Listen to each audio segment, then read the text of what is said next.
أعوذ بالله من الشيطان الرجيم بسم الله الرحمن الرحيم رسول اللہ صلی اللہ علیہ وسلم نے فرمایا جمعے کے دن ایک ایسی گھڑی ہے جس گھڑی میں جو دعا کی جائے رد نہیں ہوتی.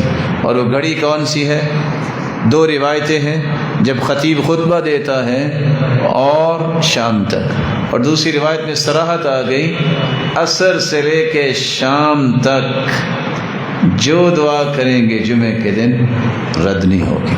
رسول اللہ صلی اللہ علیہ وآلہ وسلم نے یہ بھی فرمایا کہ جب بارش ہو رہی ہو تو تم دعا کیا کرو. آج بھی وقت ہے، ان سارے اوقات کو ہم استعمال کر کے دعا جو ہے اس کو قبول کروا سکتے ہیں. ناظرین اکرام، بہت سارے لوگ پریشان ہیں جو دعاؤں کی درخواست کرتے ہیں.